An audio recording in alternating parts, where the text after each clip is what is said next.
Welcome to Season 5 of the podcast of the Urban Mystic. In this season, we're exploring relational spirituality, which is not rooted in character formation and instead in immediate relational engagement with God. It is a relational, mystical spirituality encouraging people to enter deeply into living and loving in relation to their own self, others, and God. We can't think of any better venture to give our lives to than this, and I'm sure you'd agree with us. When we set out to record this episode, we were working with deep listening as the value we were discussing. This is a term both Steve and I have carried for years, and we're incredibly fond of it. The challenge has always been how to differentiate the value of deep listening from deep listening as a practice. When we set out to record this episode, we were working with deep listening as the value that we were discussing. This is a term both Steve and I have carried for years, and we're incredibly fond of it. The challenge has always been how to differentiate the value for deep listening from deep listening as a practice. As I began editing the episode, it struck me that we speak a lot about deep listening in this episode, and this mirrors the way in which the mystics speak a tremendous amount about silence. When I shared this with Steve, he suggested changing the value from deep listening to active silence. I think this is a great suggestion, and moving forward we're going to do just that. In this episode though, we speak about deep listening, so please don't be confused about that. Urban Mystic relies on your support to do the work that we do. Please consider making a regular or once-off contribution via the link to PayPal in the show notes. Please don't forget to like this episode, subscribe to the podcast, and leave a comment on your favorite listening platform. Well, Steve, I thought that this week I'm going to take the gap and kick it off and throw it over to you, since that's the way we played it last week, just with the shoe on the other foot. Well, I guess you got to the door first, so go for it. Awesome. Well, a second one of our real core values is that of deep listening. Deep listening is just one of those things that has got so much texture and nuance to it, and yet it just sounds so passive. And so I thought I'd just start off by kicking forward the idea that receptivity differs to passivity. Passivity is just sitting there and not interacting with people and feeling like you're listening to them and you can be disengaged, whereas deep listening is actually a receptive listening. It's the kind of curious listening where you're giving someone your attention and you're setting aside other things that you could be doing. So if you're meeting online with, there's 4 or 5 people in Zoom and someone is telling their story and the others are practicing deep listening, it's not the kind of listening where they just mute their mic and they go about tinkering about other things, as though the person that's speaking is doing some kind of background activity. It's rather the kind of listening where what they do is they'll set aside their other devices and actually spend that time giving their attention to the person, listening not so much just to the stories and the words that are given, but actually trying to listen a step past that. It's not the kind of listening where you're listening to someone in order to respond or even to tell your own story. It's the kind of listening where you're listening to someone to gain a real deep understanding and insight into what someone else's experience meant for them. So in that sense, it's the kind of listening where your intuitive senses are opening, your physical senses are opening, you're actually observing the person, you're wanting to see their body language, you want to see their facial expressions, you want to see and understand and empathize with them for what their story means to them. It's not the kind of listening where you want to correct the person's story or tell the other person how they were supposed to interpret their story or give them some kind of pithy saying to make their life better or their past experience better or anything like that. But it's giving that kind of focused attention to the person, to really hear them, and not just to make sense of their story, but to enter into what the story meant for them and build up that picture, build up that puzzle. And so in some senses and in some spaces, open-ended questions, especially by a facilitator, like if and when we run courses, is important or may be important, especially for people that aren't used to telling their story, to help draw them out. But it's not the kind of thing where the idea is to respond to people or to come into their story and to interrupt their story, to change their belief or change their process. It's about being there to listen to them and listen to the depth of what their experience means for them, rather than just at the surface level. So I thought I'd just start off by throwing that out and checking to see how that matches your understanding of deep listening, and then let's pick up anything from there that I've put down or that you put down, and take the conversation from there. Cool. Well, just to prove your point, I've just picked up 3 things that you said wrong there that I just want to respond to and just correct. Excellent, excellent. I was unsure whether I should just respond flippantly like that or go, well, actually, like if we're going to talk about deep listening, then my first response is not to then pick up the mic and go for it, but actually to ask you some questions and to engage with what you're saying to further clarify what you're putting on the table. But given our conversation as we sort of went into it, I don't think that was your intention, if I'm correct. No. So, absolutely. I mean, yes, I think without a doubt, this is one of my favorite things to talk about, which sounds a little bit weird to say I want to talk about deep listening, but Yes, there's definitely what yeah, do you there's call a bit it? of a paradox, Paradox there. disconnect. But I actually really enjoy doing it, which is perhaps a little bit out of the ordinary. At least it is sort of anecdotally, experientially within my own life. I do feel that I'm a bit out of the ordinary where it comes to people and listening. I find most people want to listen, to respond, and want to interrupt, correct, or just just suck at listening, basically, and will tune in and out. And like one of my pet peeves is to sit with someone who, while you're talking, will pick up their phone and check a message or check a date or swipe through a notification or whatever. Like, um, but this is just absolutely one of my favorite areas to spend time in. Let me put it like that. Whether it is doing it myself, which I really enjoy doing, I enjoy it, although it's also supremely uncomfortable. Still, I think when someone does it to me, it's a bit of a double-edged sword. I find it really, really nice. It's really affirming. It's very powerful and meaningful when someone will do that for me. But it can also be a little bit unnerving because it it I think it expects, actually, it asks for some vulnerability on the side of the storyteller. But I do enjoy that, and I think I'm learning to enjoy it more and more. I love being able to kind of share on it and to, for lack of a better word, teach it to people. I really enjoy sort of the modeling side of teaching that, and I've been lucky enough to be able to do that with couples, for example, and really just try and help build the practice of deep listening into their relating to each other, their relationship. And that's been like, I love seeing the effect that that has on any 2 people interacting with each other. Equally, actually, to be very honest, I really enjoy kind of teaching and modeling that in the self to self relationship when I've done spiritual direction or companionship with people, helping to highlight the possibilities of what happens when you really listen to yourself, listen to your own story that you tell to yourself and over yourself. And there's a difference there. And listening to things that emerge from deep within you, you're discovering your own needs, your own wants, your own desires, your dreams, etc. Yeah, I think I would put this very close to the top of the list of top priorities for me in life. And I can remember years ago when I used to run leadership experiences for students, and part of it was to actively teach, sort of lecture slash workshop with students on leadership.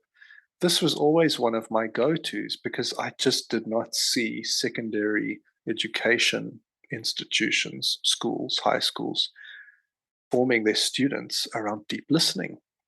I think to a certain extent it was there when they taught them to research and to think a little for themselves, although even there that sometimes was hit and miss. But in terms of the actual just active listening skills, it just wasn't there. And I think, how can you be a leader if you can't really listen to people? And, I could remember trying to just teach on deep listening, active listening. It's got a few different sort of terms to it. I would see teachers in the back of our hall start to roll their eyes. And I think, oh, thank you for proving my point. Like, I don't think you're actually listening well. I think I'll start there. This has been a central part of my life for 20 years, not because I do it very well or have always done it very well, but it's kind of there to some extent, sort of within my DNA, and has been part of my practice. And I feel like I try to work harder and harder on doing it really well over the years.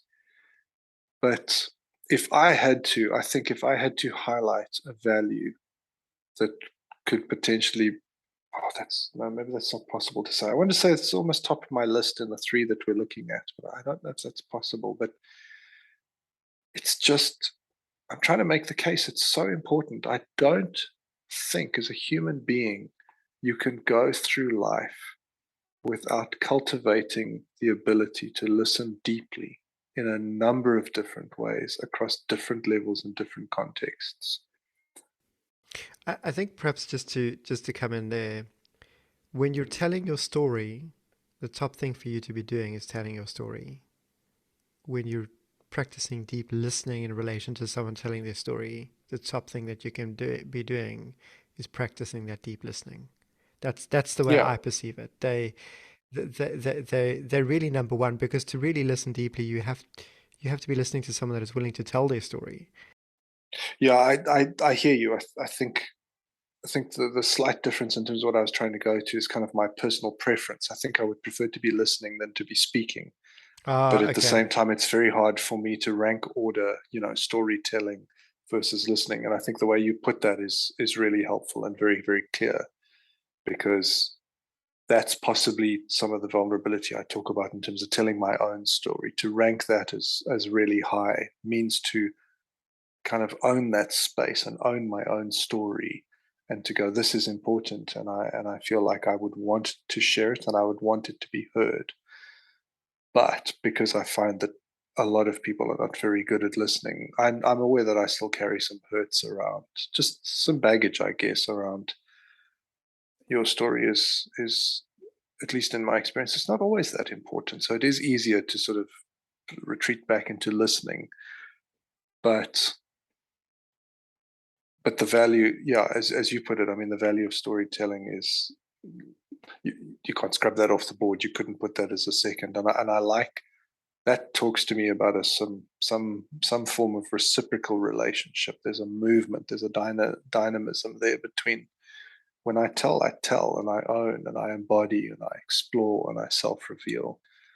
And in contrast, you wait very actively, and we're going to get into this now, and you listen, and you attach little flags to things that pop up, not because you're going to respond to them, but because you're going to explore those further potentially, or ask some open questions, or reflect them back. This is what I heard you saying, etc., etc. So yeah, I like how you put that.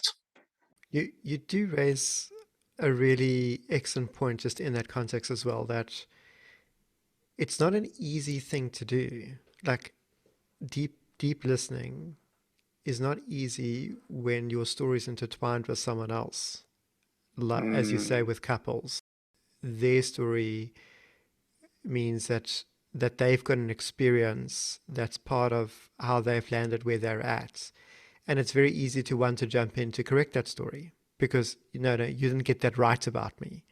Or no, you didn't see that right, or I've got to defend myself. And I think when you're very close to someone and your life is intertwined with them, or the experience is intertwined with them, and they see things differently, the default can be to want to correct them. And I find that particularly unhelpful when people do that with me.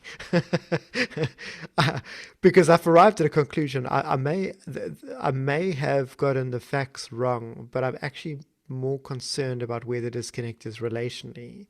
And that's often in the conclusion rather than in whether I've got an event right or wrong.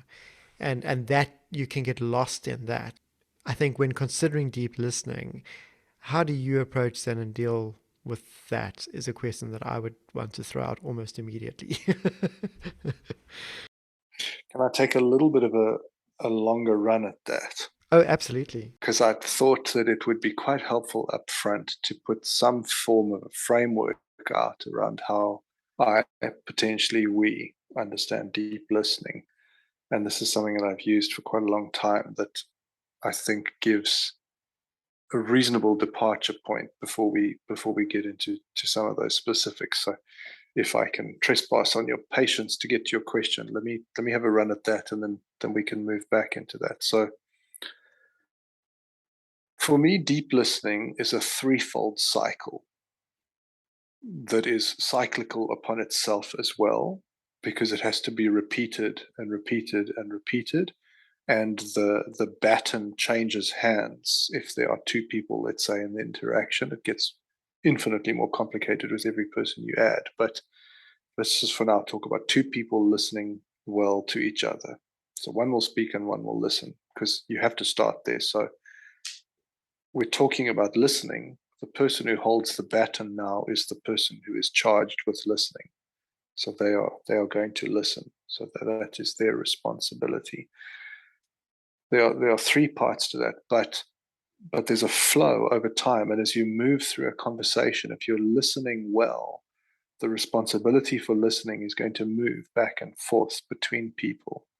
But I would argue as a base framework that these three things have to happen before you can pass the listening baton over to your partner. The first thing that happens is the speaker gets to speak. They get to tell a portion of their story. They get to explore a feeling, an event, whatever it is that they want to say. I would also, perhaps it's worth also just quickly differentiating between listening and deep listening. You go to McDonald's, you say, I want this burger and these fries and whatever. You expect someone to listen to you, but it's far more functional. You don't necessarily need somebody to move into this threefold process. It's just, okay, cool, type it in, da da da da da. Off you go. You get your burger later. You greet a colleague, hey, how are you? Yeah, I'm fine. And you, oh my goodness, the weather's bad, the rugby sucked, blah, blah, blah. Okay, great, move on. A lot of listening happens, and that facilitates, I think, interactions and to some degree relationships with us as human to human, and even within the self at a very general transactional functional level all the time, everywhere on the planet all the time. Deep listening is a step further, where you really have to intentionally craft a space for the deepening and the enrichment of a relationship. And you don't get there by using the more superficial tools of listening, which is often a little bit more argumentative, a little bit more quick. It can be a little bit more lighthearted. It can be, I mean, I Sorry, just say that again. Deep listening is a step further where you intentionally craft a space for the deepening of the relationship. yes, yeah, and you're not going to get to this space in the relationship without deep listening. You're not going to get there from the quick back and forth. The I think this, I think this, I think this, I think this. Okay, we're agreed. You don't actually get into the depths of things, and I'll put forward another threefold thing now in terms of why I believe that, and what sort of led me to that point. But people often believe, I think, and in my experience at least, that bears up that just the yesterday you said this and I didn't like it. Oh well, actually I meant that, says person B. Person A says, yeah, but that really sucked. Person B says, oh well, yeah, well, I don't know, that's just the way it goes sometimes. Person A says, well, I'm not going to talk to you now for a day. Person B says, okay, fine, be that way. That's a very negative interaction. And I think we would probably all agree on the surface that's a very negative interaction. But it can equally be negative, where it's, I didn't like what you did yesterday. Oh, I'm sorry. Well, I actually just meant to do this. Oh, okay. Well, I suppose that's fine then. And off we go. Because it glosses over moments of deep import where there are potentially things happening within each of us way below the surface that are important and important to explore, because we don't carry our hurts on the surface. We manifest our hurts on the surface, but deep relationship happens far deeper down within each of us, and that's where we make those connections. And it requires a process that takes us deeper into that. Now, minor hurts that manifest on the surface are sometimes carried on the surface and they can be dealt with. And I'm not saying that your partner walks past you and bumps you with a tray and you go, oh, that hurt. And they go, oh, sorry, I didn't mean to bump you. I was just walking to the table. Oh, okay, fine. I'm not necessarily suggesting you need a 6-hour conversation to solve that. But if they do that, and you think they do that often and that's deliberate, then you might need a 6 hour conversation to solve that. And so you're not going to get to these spaces of depth. And I think you see the same where partners try to tell their stories to each other, where friends try to tell their stories to each other. If a story is met and its reception is met with the sharing back of, oh, yes, that also happened to me at some point, I did this and this and this and this, I don't think you go as deep as if you move into deep listening. And so it can, to some extent, still keep our relationships on the surface. I'm moving. I know in my mind I'm moving relatively quickly, and I feel like I'm covering a huge amount of ground. Which there might be questions, and I even am asking myself questions as I listen to myself speak. What about this? What about this? You missed that. You're not covering this. But I'm trying to cover a huge amount of ground and then give space to sort of go further. So as I'm speaking, I realize let me talk about the 3 layers, and then I'll talk about the threefold process, and then perhaps we can move beyond that.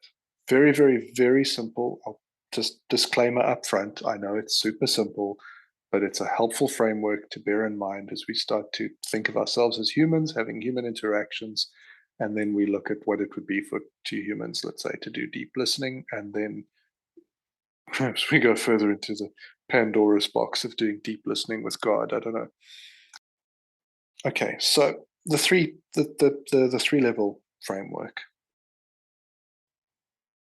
Behind every behavior is a feeling. Behavior is level 1, surface level. That's what we see, that's what manifests. One of the easiest ways I find to describe this is when you talk about adult to child relationship. Child walks into a room, kicks something, throws their jacket across the room, and you think, whoa, you have to put a stop to that very quick. Like, what the hell are you doing? Like, you can't kick stuff around here and throw things around. That costs money, whatever, whatever, whatever. And I think many parents would connect with that sort of reactionary, like, whoa, what the hell are you doing? That's the behavior. It's surface level. That's what we see manifesting. It's the eruption of the volcano. I'll leave it there at that point. Level 2 is behind that behavior is a feeling. That child comes in with something below the surface that is moving around, that is creating some sort of friction, some sort of pressure, and that's why it erupts. It erupts in a behavior. Now, you can hear that my language is somewhat sort of angled towards the, sort of negative, but it comes to the surface as positive, as great joy, as my daughter, for example, this evening did a little dance show for us, for my wife and I, because she was just brimming with just huge amounts of energy and was desperate to show us her creative expression. That's what we witnessed, was a behavior, but it's tied with a feeling, and the feeling comes to the surface. Feelings will always come to the surface. Freud had this wonderful thing about repressed feelings never die. They get buried alive, and they come forth in even worse and stranger ways. And I'm about 80% there, I think, in terms of that quote. We could look that up and really refine it. But the idea is that your feelings are there. They're immensely powerful. Feelings don't just go away by pretending they're not there. They do emerge, whether we like it or not. So behind every behavior is a feeling. Behind every feeling is a need. Human beings are deeply, deeply driven by needs. Some very basic fundamental needs, like, for example, if you try to strangle somebody, a minuscule, if nothing, percentage of the world's population will allow you to do that. Most people will fight back. You try and strangle a child, they'll fight you. Okay? It's all the way from the very basic survival level, and it sort of expresses its way outwards from that. And some people have talked about hierarchies of needs. Some people talk about a sort of an interwoven web of different kinds of needs. And I have a sort of a few preferences on how I operate from there. But needs are exceptionally powerful. Met needs produce feelings, which produce behaviors. Unmet needs produce feelings, which produce behaviors. Quick aside, I'm not suggesting that any feeling that elicits a behavior is fine, and people cannot just run around being absolute idiots and tyrants and whatever. There are boundaries to how we interact socially, blah, blah, blah, blah, blah. And you can call people out on their behavior. But if you don't understand that behavior comes from feelings, which come from needs met or unmet, then I think we miss the potential for the depth of connection with other human beings and ourselves. Because of that, if we are to explore relationship with each other, we actually need to move through those three levels. And so a interaction between two people where all you address is each other's behavior does not take you very far. If you're able to talk about the behavior and then that leads you to talk about the feelings on each side, and we can acknowledge those feelings to be valid, then we've progressed further. But if we can go even further than that, and we can now talk to each other about our needs, met or unmet, then I start to think we are forming connections. Person A forms a connection starting in the deepest part of who they are with person B connecting in the deepest part of who they are. And often I would sort of draw this graphically for people as just, well, there you are on the surface and you build a bridge, or you can also build bridges deeper down, or you can also really, this language like heart to heart connection, et cetera, et cetera. And that for me is moving through all three of those levels. Deep listening facilitates that because we are patient enough and we're willing to make the self-sacrifice enough to allow our storytelling partner to move from their behavior to their feelings to their needs. That takes time. It takes patience. Most people, including myself, don't just open a conversation with, this happened yesterday and I realized I was very angry about it. And the reason I was angry about it is because you didn't meet my need for physical connection or some sort of word of affirmation or whatever. Not many people start like that. Many people will say, you pushed me over the other day. You're an idiot. Oh, well, I'm not an idiot. Screw you. And then we're off to the races, which is just unhelpful. So the threefold process then is person A, person B. Step one, person A tells their story. They're allowed to speak for as long as they need to. They can express whatever they want without interruption, interjection, correction, anything like that. And as I find, as people get better, you can start to you can start to include a few nuances to that. Like you can interrupt someone if you're going to ask them a clarifying question. You said this, did you mean this? Okay, great, thank you, let's continue. But person A gets to speak for as long as they wish to. They then get to indicate when they're done speaking, and that concludes part one. Part two, the listener, person B, tells the speaker, person A, what they heard person A say. They don't get to put their own spin on it. They don't get to say, well, you said this, but it's unfair. They don't get to correct them. They don't get to, and this is obviously in its purest form. Okay, Because, so person B here isn't correcting, they're reporting.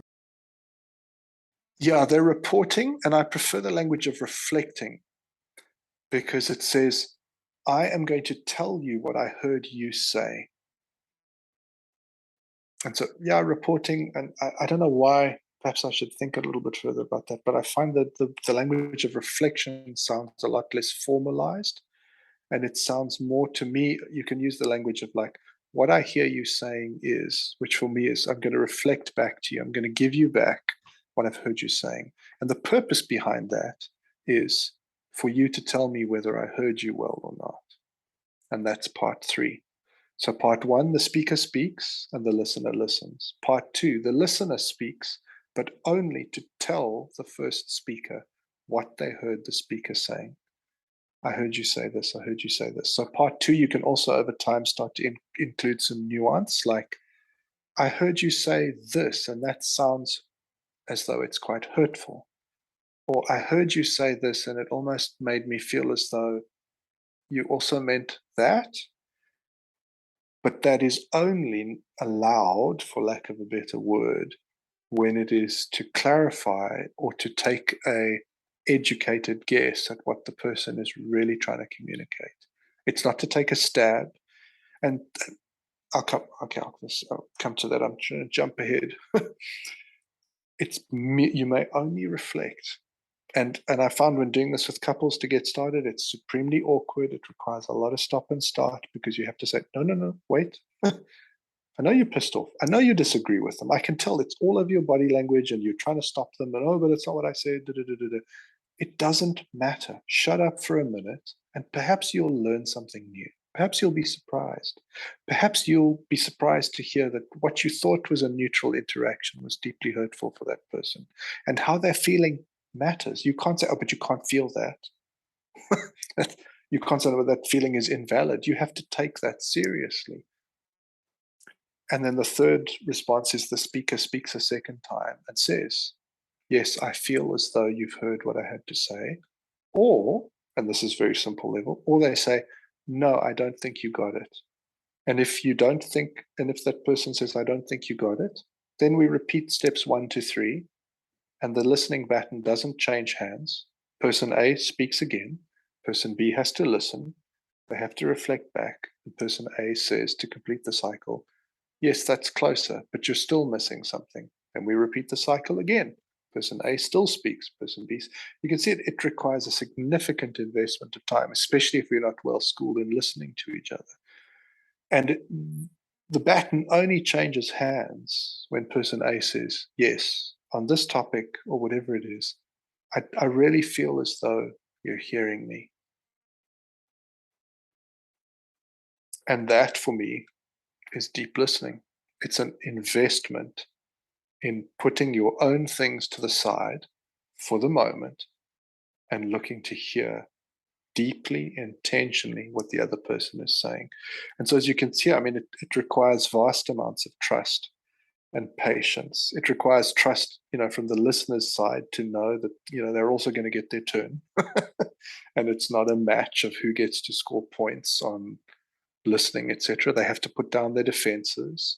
They have to be willing to be surprised. They have to be willing to be reached in their own feelings. If person A says, you really hurt me, they have to be willing to risk something and go, that I'll let that into my feelings level.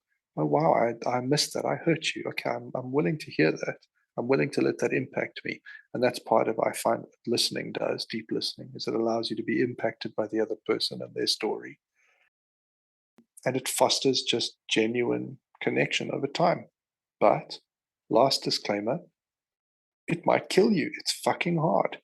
it's, it's unbelievably difficult. And I think it's why so few people do it, and why, and just in case I'm coming off as some all-knowing preacher, which I'm absolutely definitely not, it's why by default and by knee-jerk reaction, I actually prefer not to practice deep listening um, with anyone who's significantly connected with me, because it's unbelievably hard. It takes a lot of time. It takes a lot of effort. It takes a lot of energy. It is possible to get better over time, but it is still, there's a lot of energy goes into creating, nurturing, and growing deep, meaningful relationships with other people. So, yeah, I think I've said a lot. I think let me stop there for now and like have at it from your side. What do you think? Or what have I missed? Or what do you disagree with? Or what would you add? Or what other directions? Or whatever. Sure. I must say I feel like I'm taking a masterclass in deep listening I don't know about that, but thank you. rather than being someone who potentially even has anything to offer in that sense. I feel like I can be so good at this when I'm dealing with someone that I'm not triggered by. But when my own feelings are involved and my own wounding is involved, it can be tremendously difficult. And so when you were speaking about the 3 layers, I feel like if we can just jump back to the 3 layers and then jump forward to the threefold process, if that's okay. Sure. When recognizing that the surface level there's a behavior, behind this behavior there's a feeling. Recognizing that there's a feeling, behind that feeling there's a need. When we're dealing with people who are insecure and wounded, people that have had abuse, people whose abuse runs deep, we're often dealing with needs that have not been met that we might trigger into, and we see bad behavior. And when they express things to us, they express things poorly to us. And we might not understand what the unmet need is, or the abuse or the trauma that they faced. And even all they might, and when they start speaking about the insecurities and the fears and what happened to them, they go into a disordered state and they start fighting with us, or they start accusing us with what they say, or they become triggered. When we get to the depths of these things in people, we're often dealing with things that are wired. I think of it as being wired into their DNA, because it gets wired into it's a physiological reaction. People become very disorganized in their thinking and their emotions when we go very deep with them. And we often encounter that not with our co-workers, not with our friends. Perhaps as we start building a deep friendship with someone, you start seeing a different side to them, and definitely with our partners. And when it comes to that, it's very hard to understand what it is. So often, when they're triggered and they're telling us what they're feeling, they're often accusing us. They're often attacking us because they're feeling unsafe, not because they're necessarily unsafe with us, but because they're feeling unsafe with us. And I know this because I do this. Preach. You Yes, know, I hear you. when I'm in, Tim is in, you know, guru pastoral mode, like people go, wow, like Tim, you're like so sensitive, you're so understanding, we really feel heard, you know, they can sing my praises. If you are my lover, you see a different Tim. You see a Tim that is Yeah, whose yeah, whose abuse and neglect is so long standing and so wired into the deep lizard side to my brain that I very quickly start feeling insecure and stressed. And then I get all blamey, I get all accusatory, I get all mean. Why? Because I'm wired for fight or flight. So I'm either going to mm, reject mm, you by running away before you can reject me, or I'm going to win the fight. And how do I win? Well, how did I learn to win when I was young? I had to punch harder and quicker than someone. I had to win that yeah, fight first. I had to hurt I hear first. you.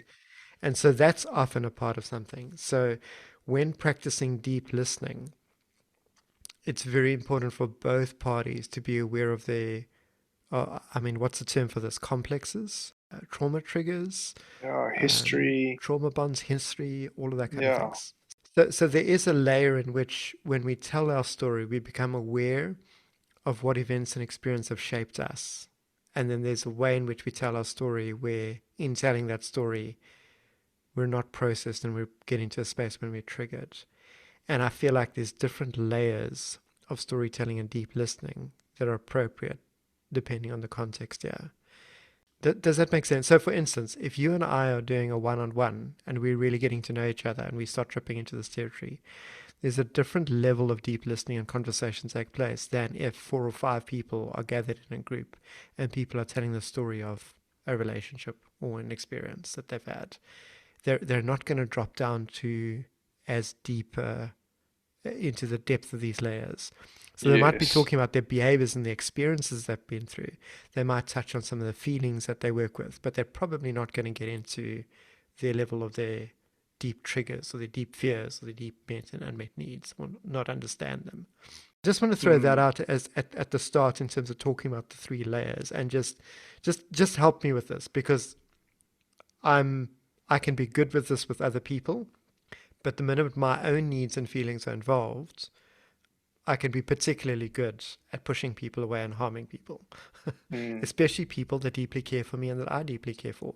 If I don't mm, care for mm. people, I can be a saint. So I can spiritualize this kind of abstracted love. What is this? This agape love? Like, what's the term for that again? The Yes, unconditional yes, love. yes. Yeah, the Unconditional unconditional love. love. Oh, just I can work with that. Why?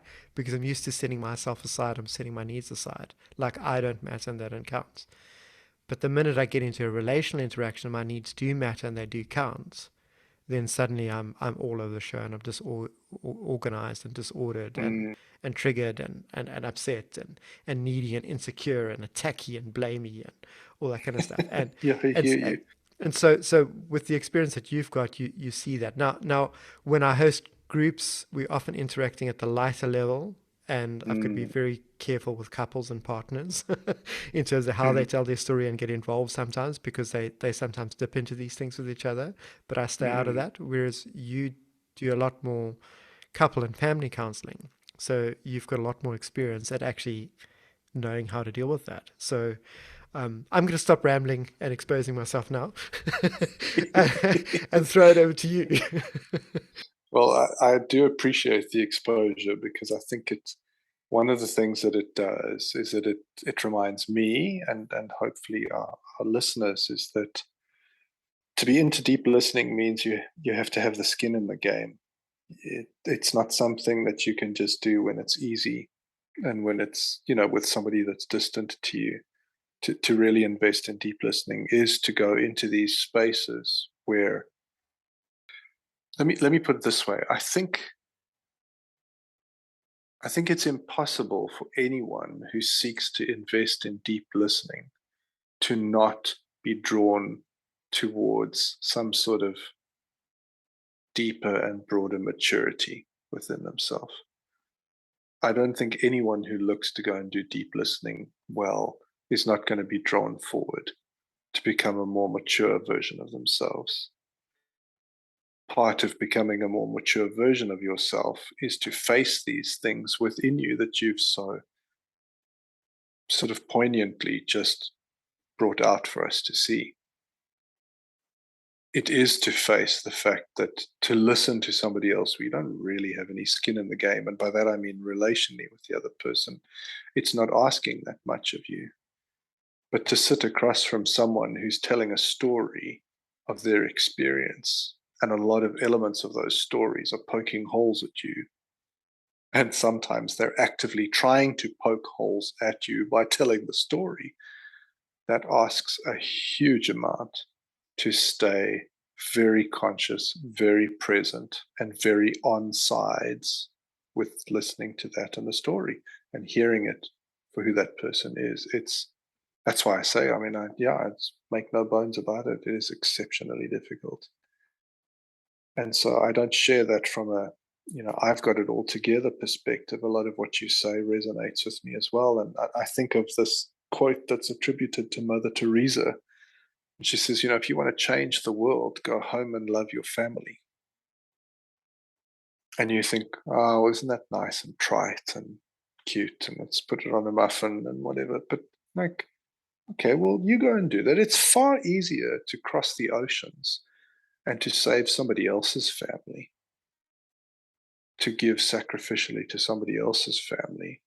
People, but that asks a lot. You got to buy the plane ticket, you got to travel away from home, da, da, da, da, da, da. But you can be anyone to those people. You go to some land far away and you interact with some group, some community, some individual, some NGO, some great needs, some whatever, however you want to dress it. You can be anyone to that. But then you come home, let's say, or you come back to an area, a space, a context with somebody who knows you and is knowing you more and more. And you can't hide those things about you that are hard and difficult. And what's worse is often that person will point them out because the things in you that are hard and difficult hurt other people that you're closely connected with because they are the proximity issues here, right? They are closer to you. And so if you have sharp edges, they're more likely to be cut. When you go to some other place to work with somebody else, the proximity issue is far less. And partly of that, as you so correctly point out, is that because one does go in with this. Okay, well, I've just put a wall around all my needs. They don't matter right now, and I'm here to meet that need. But you can't live like that with someone for 20 years. I mean, that only, in my view, is a road towards massive dysfunction to deny oneself over and over and over and over and over again. Eventually, it's going to come out good, bad, ugly ways. And I know that from myself as well, from being a very good self needs, my own needs denier. and preaching to myself for a long time that other people's needs matter more and you must serve and blah, blah, blah, blah, blah, blah, blah. There's all sorts of levels of dysfunction that come with that. And so, yeah,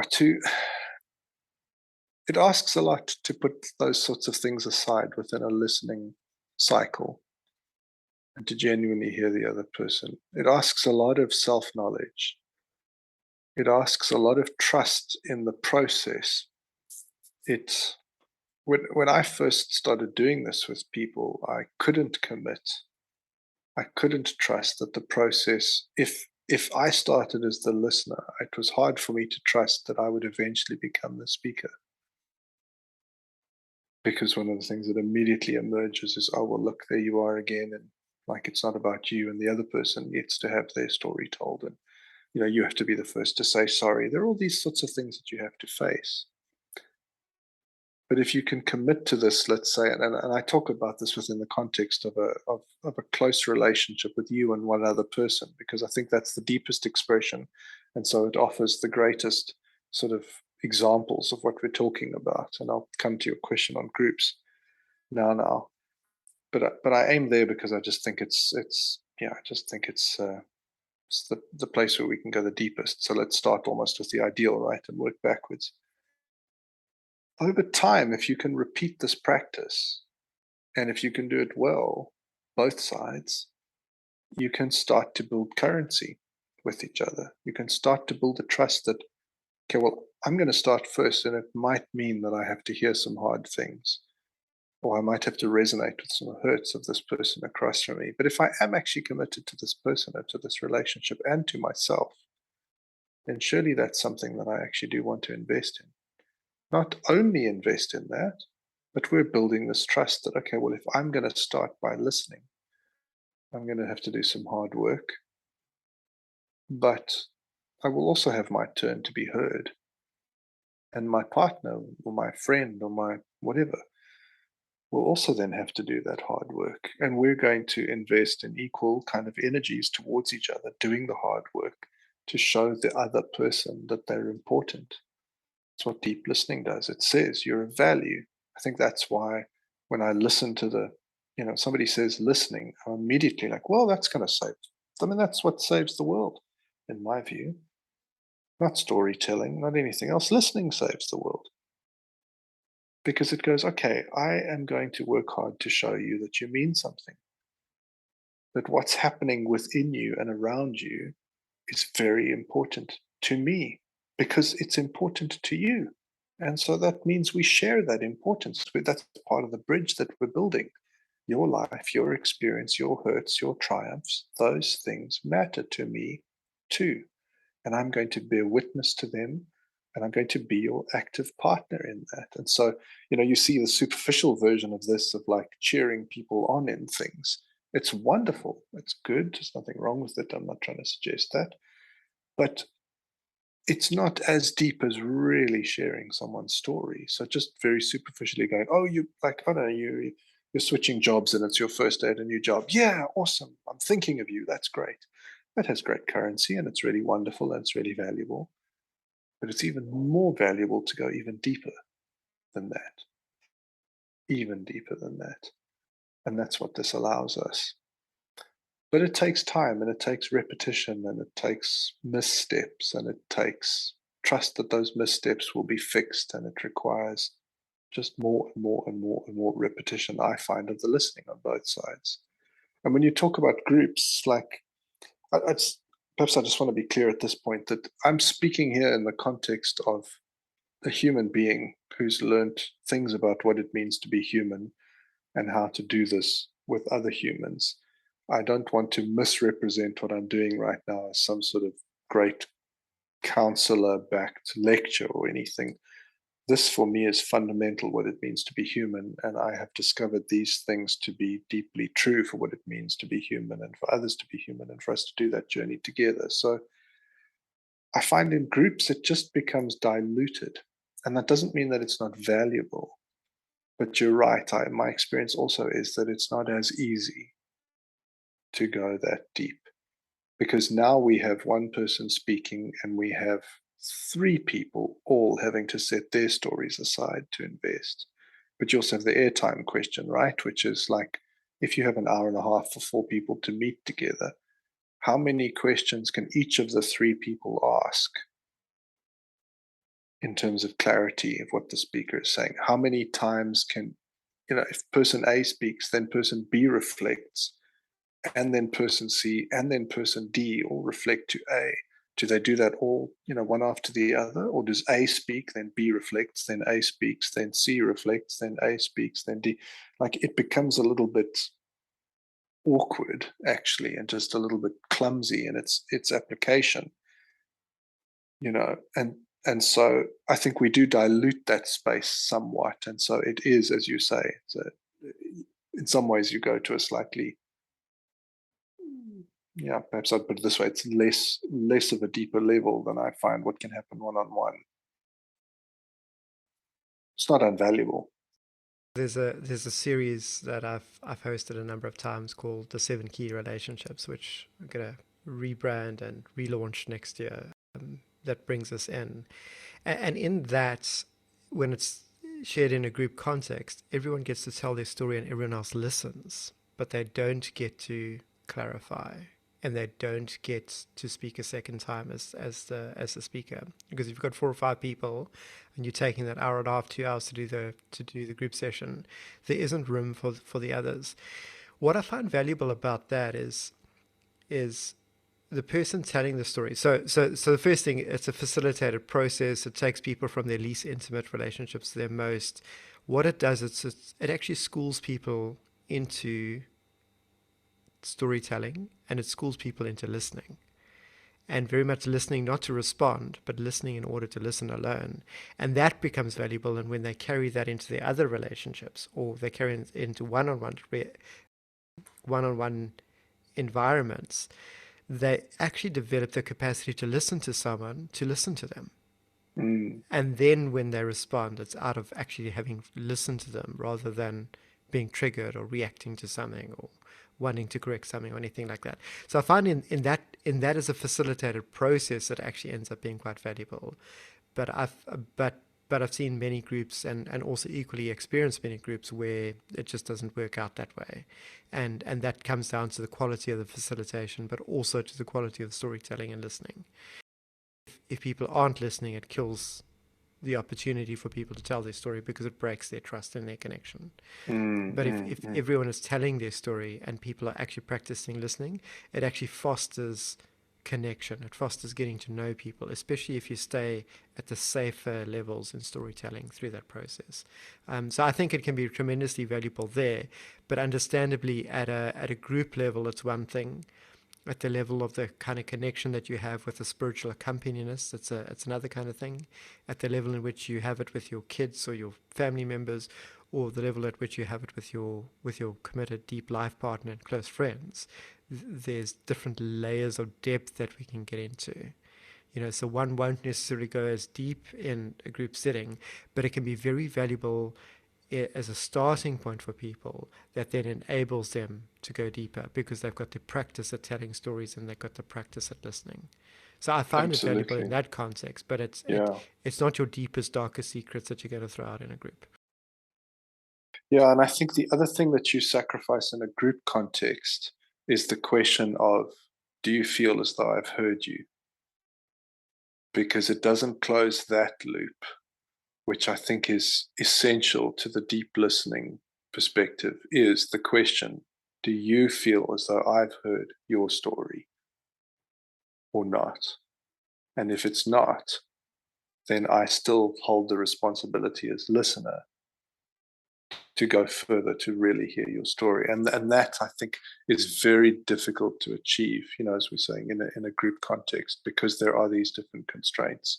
And also, as you say, just quite clearly, there are levels at which people will and will not go in groups. And that's absolutely, like, I'm not for 1 second suggesting this is bad and we should do this differently, whatever. There are different contexts, as you say as well, that elicit different responses.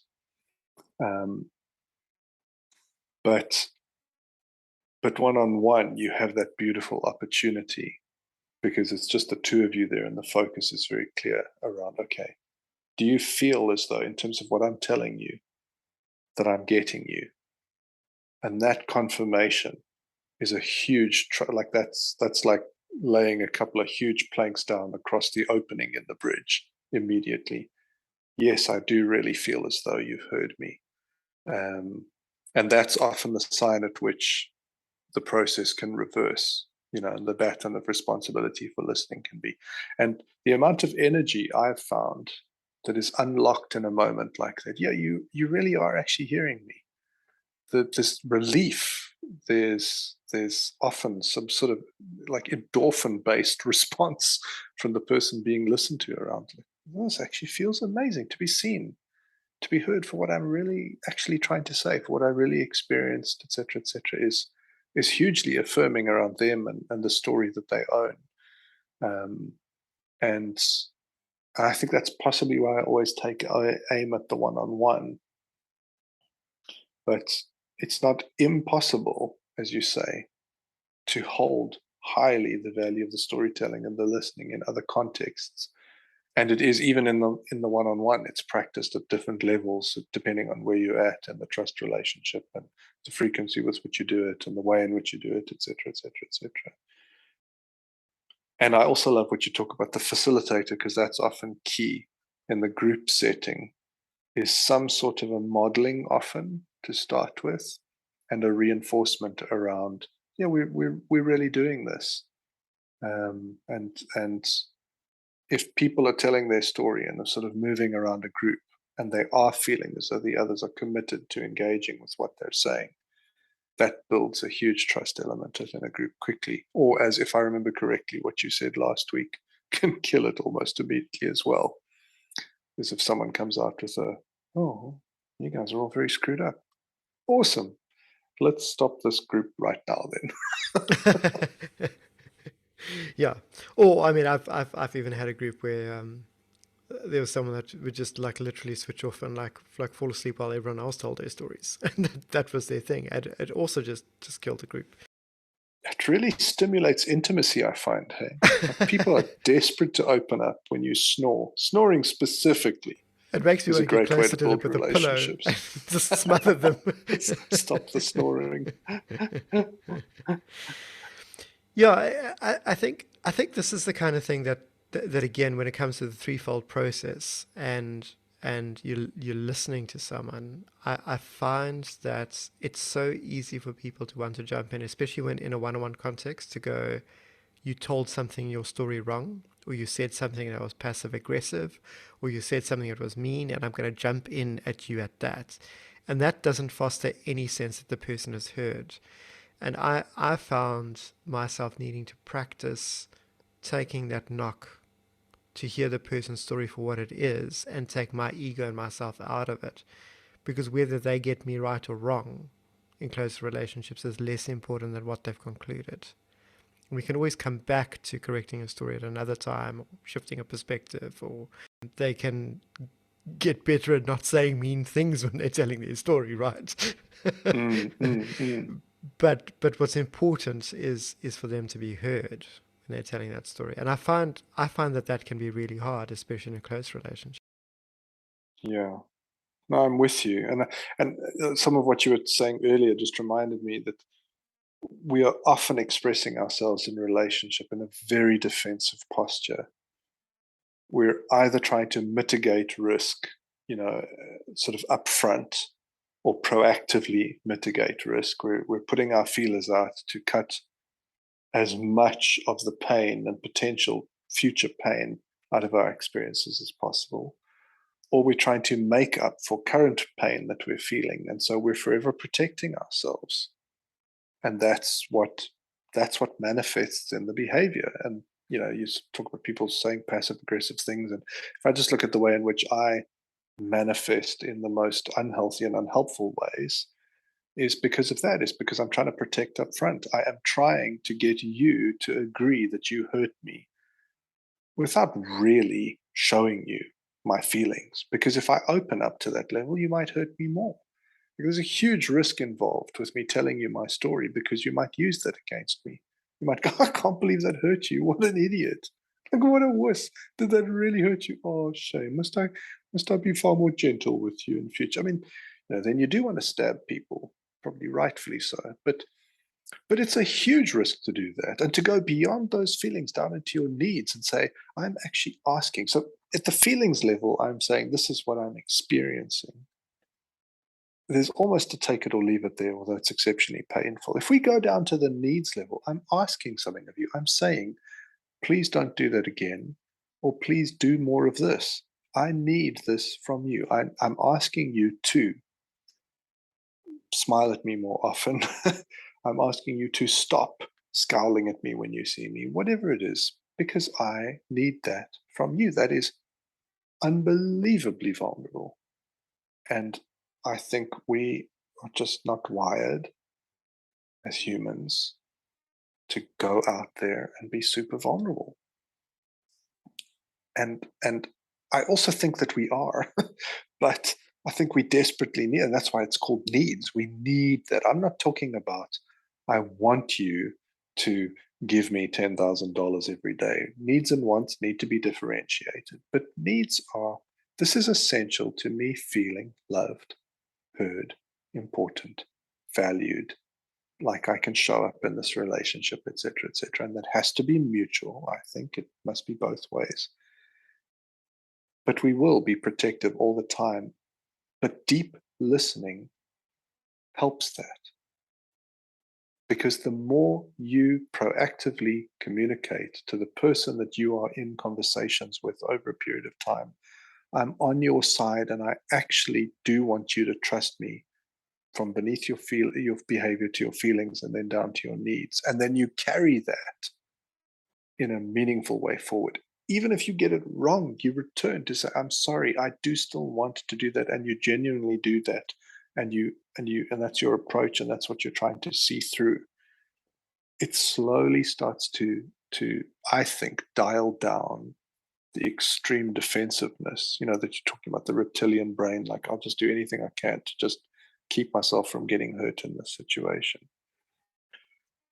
But it is exceptionally hard, and it does ask a lot. It asks a lot of the storyteller to trust.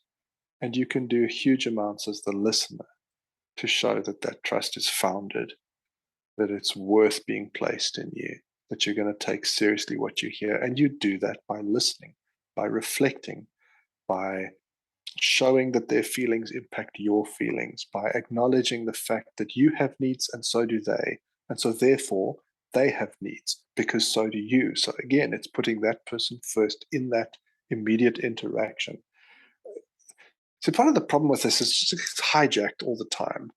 And many people, I think, have been in systems and spaces in which they've told their needs are unimportant or sinful or whatever it might be. And it's hard to acknowledge that we have needs. And if I think about the generation that raised me, needs were never on the table. This is something I've had to learn as an adult, that I can legitimately have needs and that I could risk sharing those in relationships and that I could even risk expecting that they might be filled. Wow. But that's huge. Yeah, it There's is. a lot of steps. That's a lot of ground to cover from where I was raised.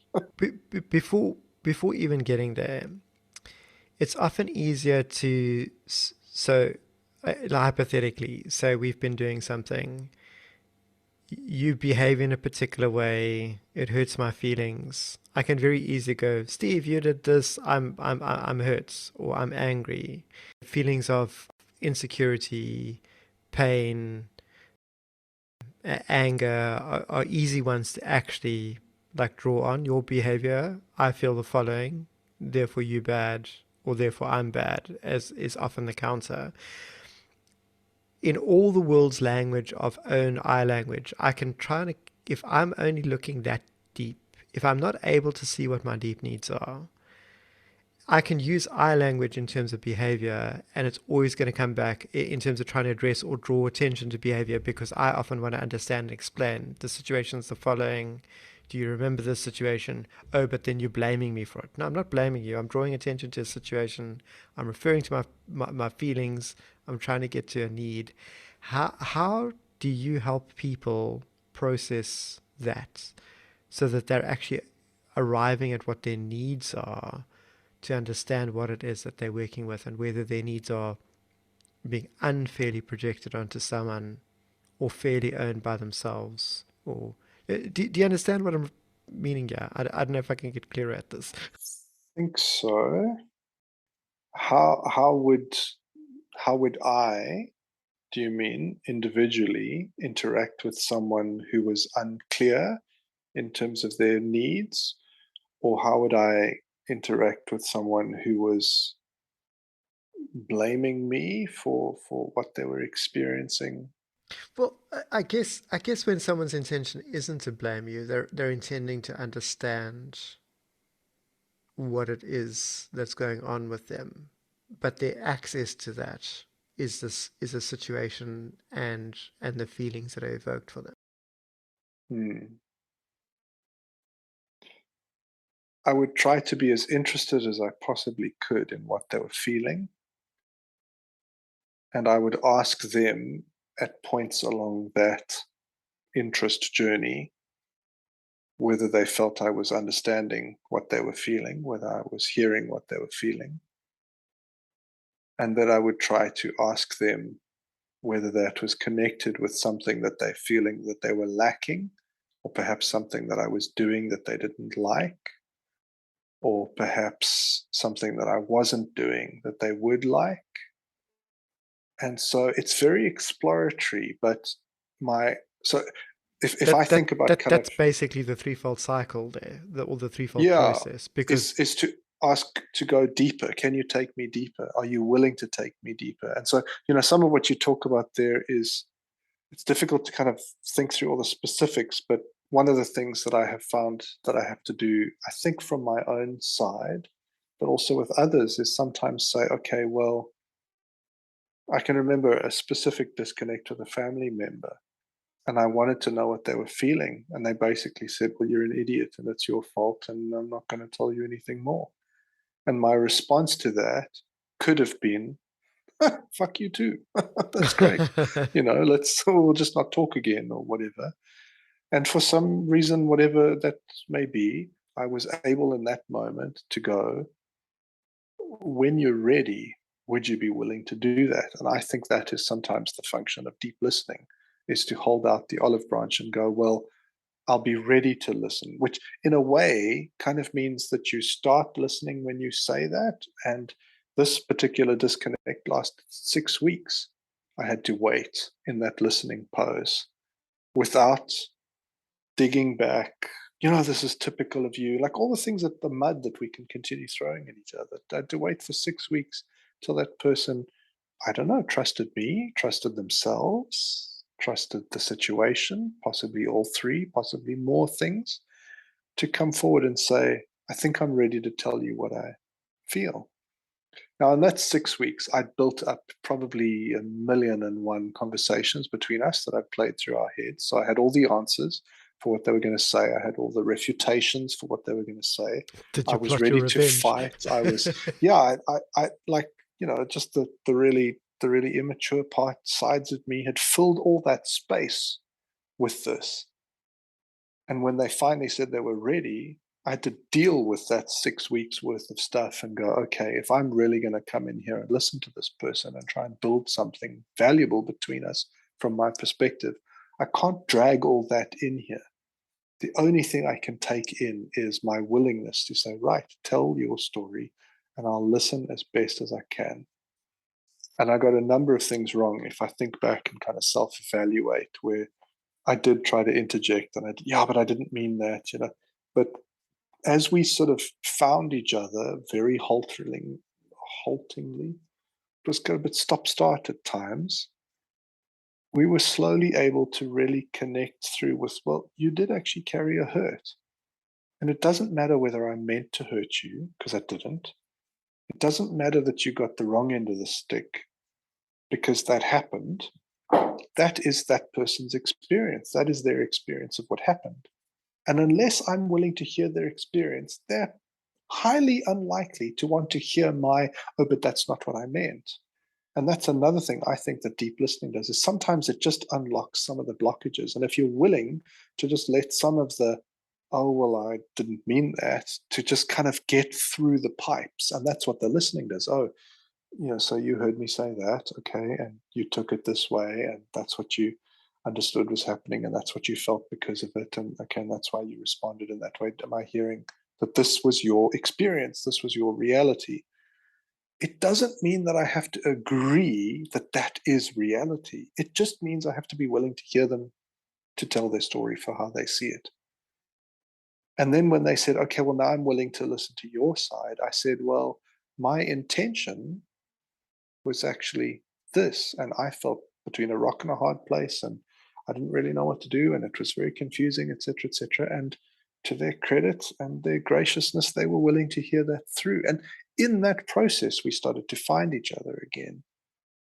And that's another gift, I think. Deep listening allows you to let go of parts of your own story because you felt that it's heard. You're not fighting in this defensive stance of, but I'm right.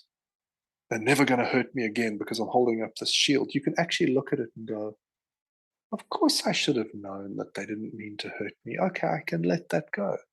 Whereas previously I wanted to tell my stories. Yeah, but you were trying to hurt me.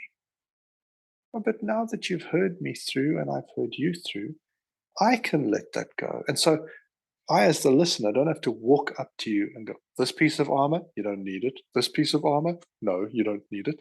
It's like, that's basically a full frontal attack. Let's be That honest. is, it is. Unless you have unbelievable amounts of trust. Let me put it this way. I can remember speaking in a church once around this passage from it's part of the Christian Bible. It comes from John's Gospel, which is four of the kind of central books in the New Testament that talk about the person of Jesus and their life, right? And there's a portion in it in which Jesus is speaking and is talking about this interaction between Jesus as Son of God, God as God the Father, and people, and describes this sort of this tree experience. There's the language of vine, and it's this. I'm going to be deliberately inaccurate, but for the sake of accuracy. So anyone who's out there critiquing my Bible exposition is going to have a hernia, but calm down. There's a tree picture of God. God is kind of like we're grafted as branches into God. And so there's a connection idea, and we flow because of the connection. We grow because of the connection. We produce fruit along our branches because of the connection. But there's also a picture put forward in the storytelling of where our branches also sometimes require pruning, which means cutting off parts that are not healthy, essentially. And any gardener worth their salt understands that for the general health of the plant and each limb, each branch, pruning is important. You go and you cut off things that are dying or that are malformed or whatever else. And so the human analogy there are parts of us, and this is, I think, a maturity step, that we have to acknowledge that sometimes we hold on to or have been given to us that are not healthy expressions of who we truly are. Sometimes through great pain, we will relinquish those things. Very rarely through great love will we relinquish those damaged and unhealthy parts of ourselves. But the great love essentially looks like this. It's a human being lying down, I'm going to switch analogies, lying down on a surgeon's table in an OR without anesthetic, going, yes, please come on in, and would you feel free to just chop away at anything you feel is unhealthy at me, in full trust that the surgeon doesn't want to harm you, has the best in mind for you. And this is kind of the analogy there, is that God has the best plans for you. And I know this is overly simplistic, but kind of go with it. That you just lie back and say, hey, cut away, go for it, go nuts. Who the hell does that? Because even if what's being cut off is a boil or something disfigured or whatever that just doesn't belong to you as part of your true self, it's painful. It's unbelievably painful. And they've got a fucking knife. It's sharp. It cuts. What if they get it wrong? What if they put it in the wrong place? What if they cut off something that you actually want to keep? What if they slip? Like, the trust levels are off the charts. And so no human being I've come across yet stands back and says, "So you see all this armor I put up to protect me from you and our relationship? Come on through and just pull off the pieces you think I shouldn't have." But deep listening does that because it invites you to look at your story after having been heard, and that the listener actually said, "Okay, well, the way you tell it, I'm happy for all of those parts to belong for now. I'm listening. I'm hearing your experience." It allows you the chance to self reflect and go, "Perhaps I was a bit of a dick. Perhaps I got it wrong. Perhaps I missed something. I'll drop this or I'll drop that." So it was a bit of a round trip, but No, no, I think what you're saying there is quite profound because it's often only once you've had the space to tell your story and the person reflects back to you that you realize how poor you are at communicating what you're feeling and experiencing and why. yeah. And that space is tremendously valuable because it then allows you to respond perhaps with more grace the second time round, less accusation, less blame, less defensiveness, less pushing the person away. It allows you to get closer and take some of that armor off for yourself, perhaps, and lay your weapons down to communicate what's really going on. And as the listener, I think it involves the same process because you drop your armor intentionally to listen. That the agency resides within you. You don't have to be that. You can close up as the listener. You can be defensive yourself. But if you invest in deep listening, you choose to put your armor down and you choose to retain that non-defensive position while you listen. And that allows you to be reached and to go, "Yeah, you know what? Previously, I would have gone, oh." I can remember talking to a man, and he was discussing his relationship with his wife with me. And he said, and then essentially, we'd reach this point in the argument, and she'd start to cry. And I'd be like, "Oh, here come the waterworks." And I think, like, there's a few options here. Either you think this partner of yours is the most manipulative person on the face of the earth, and so they literally cry just to win the argument or whatever else. Like, but that's a horrendous position to hold against your partner. Perhaps you should divorce immediately or like walk out of each other's lives. If that's your honest read on this person, is they're just using this to win or to beat you or whatever else, it's incredibly defensive. And if it's true, like, let's call it quits. But your defensive posture is so clear to me, and it's always so much clearer to see in someone else, right? and and to go, well, I'm not going to let you reach me. So anything that you show of vulnerability or pain or hurt, I'm going to go, oh, you're just trying to beat me at this. You're trying to upset me, or you're trying to get at me, or you're trying to force something out of me. But if you drop your armor as the listener and the person starts to manifest some pain because of what's happened, you may allow yourself to be reached by that and go, huh, I don't need to be defensive in this. I can go, you look hurt. And I'm not talking about like superficial hurt. I look, I think it's impossible to have the conversation about needs within people without also highlighting the fact for people there's a need to own your own needs, to investigate your own needs, to put forward your own needs. And there's a need for you to understand the difference between your needs and your wants. There's an importance for you as an individual to understand the difference between a slight from somebody else and a hurt. And by that, I mean something accidental and actually really matters little in the balance of things, and something that did get get to you in a far more deeper way. And I think one of the clearest examples of this is deeply manipulative people who, in my mind, are just deeply hurt within themselves, will turn everything into the deepest grievance on the planet. Not everything can be the deepest grievance on the planet. And so if that is the case, well, the person who is saying, everything hurts, I think has some individual work to do themselves. So that aside, when somebody shows pain, if you have your defenses dropped, you can allow yourself to be reached and to respond and say, "I can see that you're hurting.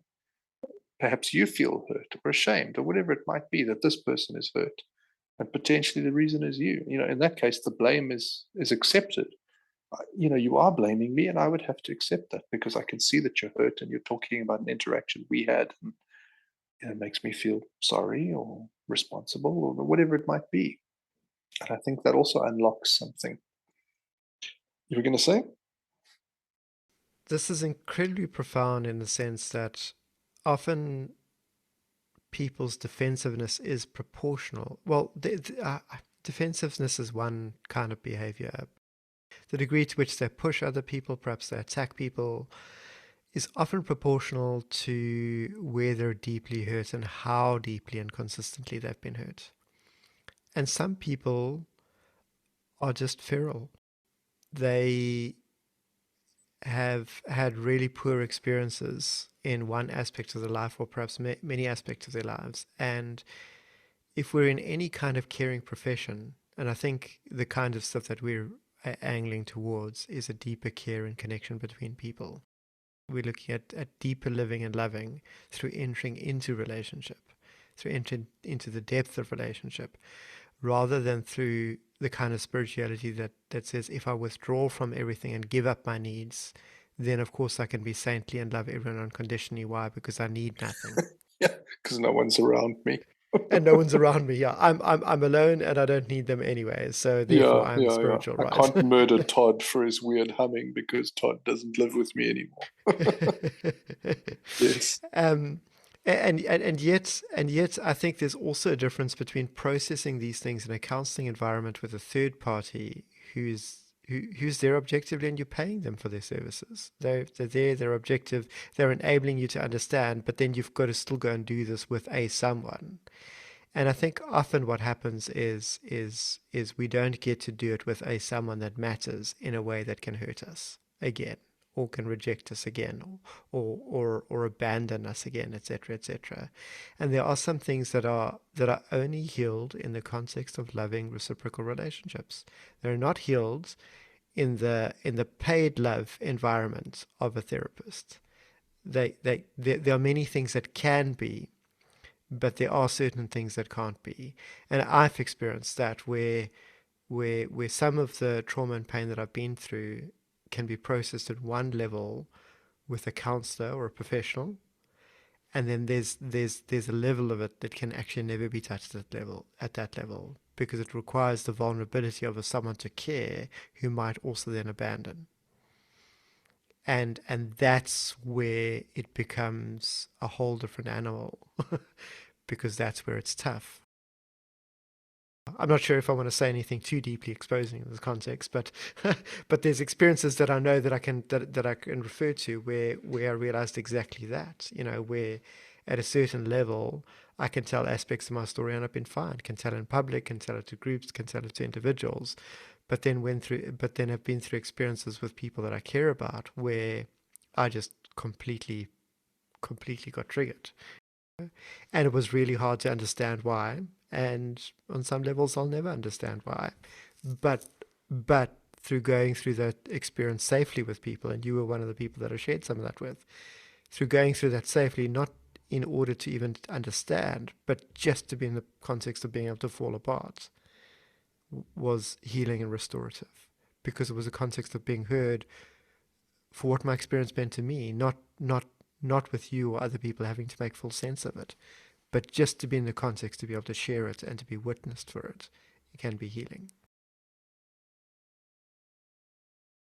Oh, man, I love what you put your finger on there. I think it's so central to what we're talking about.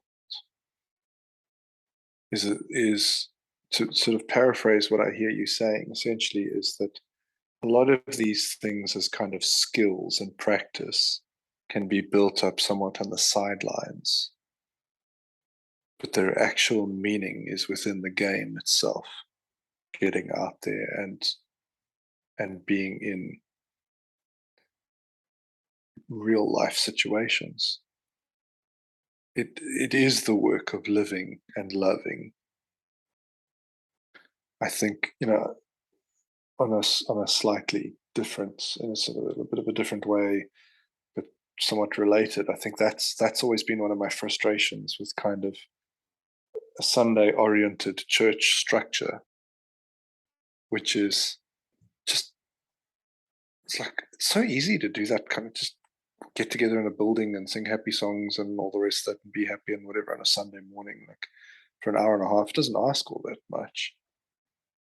The hard stuff is out there, like in the trenches every day with your family, with your kids, with friends, with work colleagues, with strangers, with all sorts of stuff, and it's different levels of hard. But that's really where the rubber hits the road. Can you actually live and love, as opposed to just practice it or talk about it? And also with those people that are fractured and broken within themselves, who don't Mm, have family, mm, who don't have community. mm.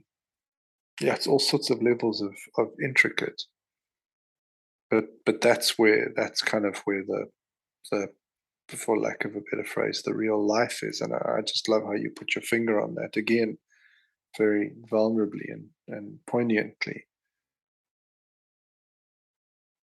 That for me is part of my vision around some of what we're trying to do is that not that it is easy to do in a more sanitized perhaps environment, but that it actually becomes something that is integral to what it means to be a human being who lives in this threefold relational spirituality web and does that real time, self to the divine, self to self, self to others. That for me is immensely challenging, but I think like that's where it at. That's where the real life is.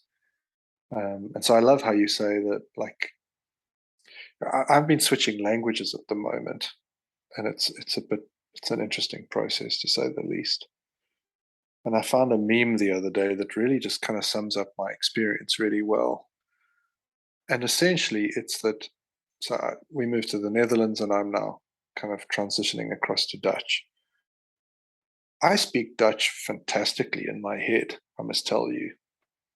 It's it sounds perfect up there. Like I've got quick comebacks, I've got insightful commentary, I've got an expansive vocabulary up there.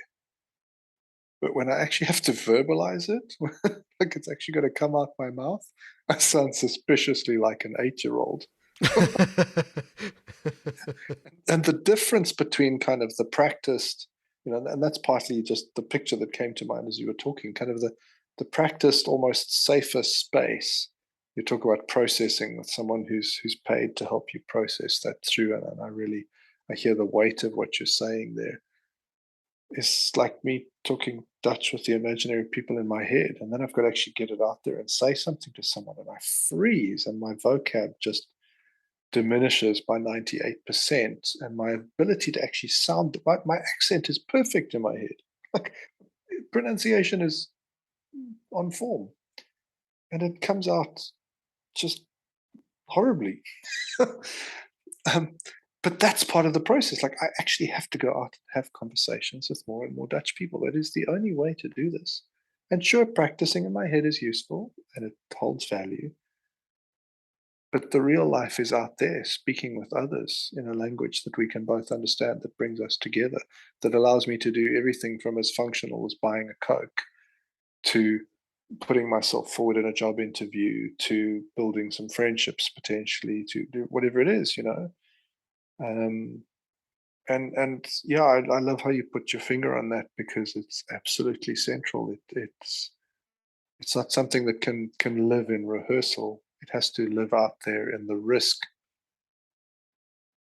and the potential reward of what it means to do that. But I don't think any of that really acknowledges the weight of what you're putting out there. And that's really what I'm struck by because it's immensely weighty what I hear you saying. That's why a while back when I designed the 7 key relationships, it was to try to enable safer ways for people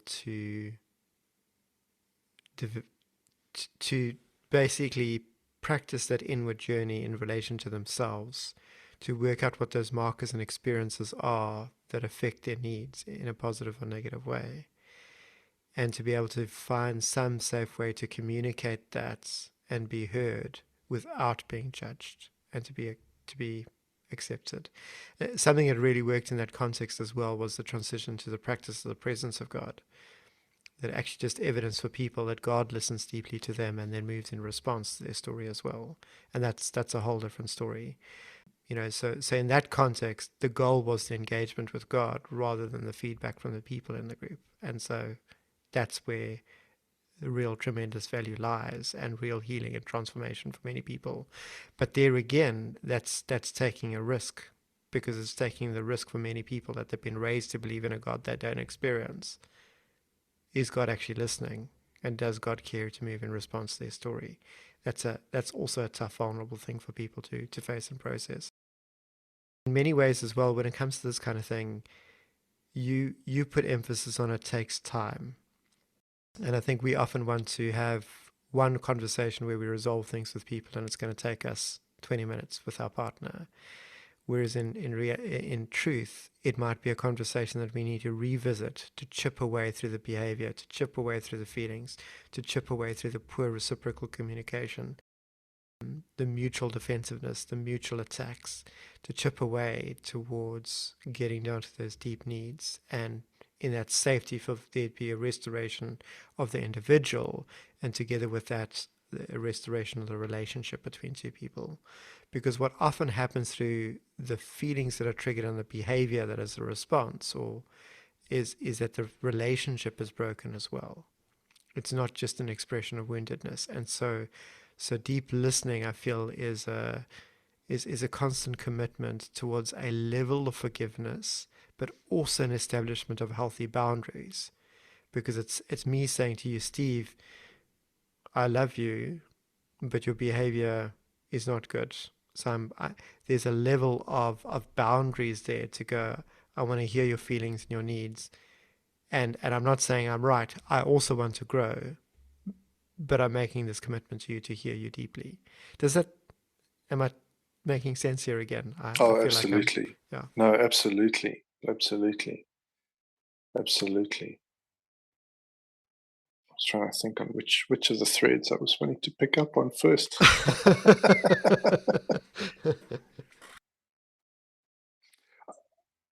So you mentioned safety. It's something I've put a lot of thought into over the last year or so. What role does safety play in our lives, in relationships, in our maturity, in our growth, etc.? And as I hear you describe the place of safety that's created to explore this, but then you also switch to talking about the risk, that feels for me very real. Because I think any conversation that is weighted too much towards safety does not actually build a skill set that is ready for real life.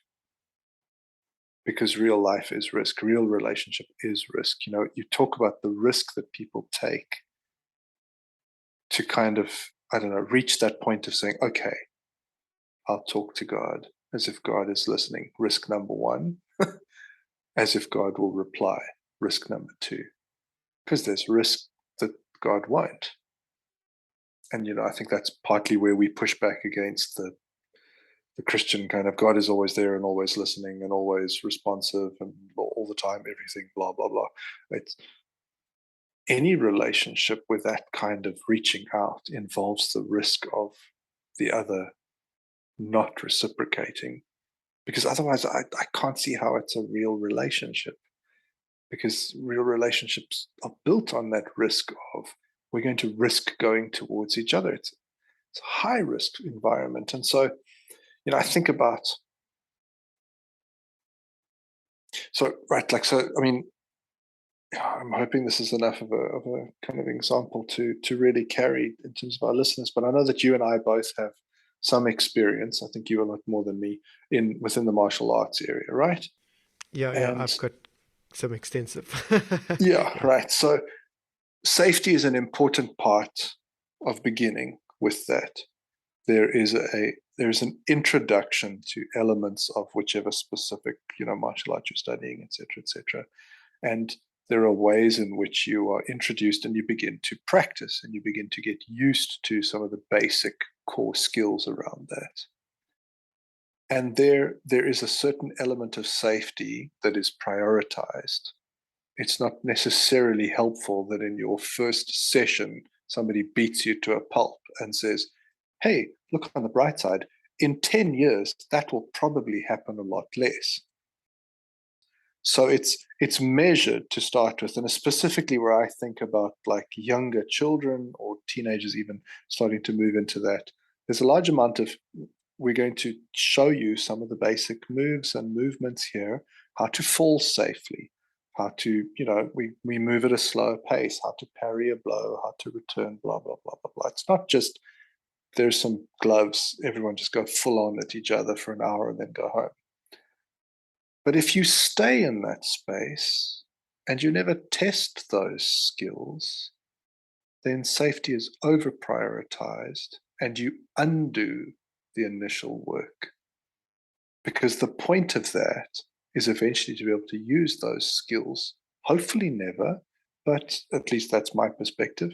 But they have to be able to show up in a real life environment. And in a real life environment, you're not potentially given the chance for, could we run that again quickly? Do you mind if we slow this down? It's high risk. And it's the same with relationships.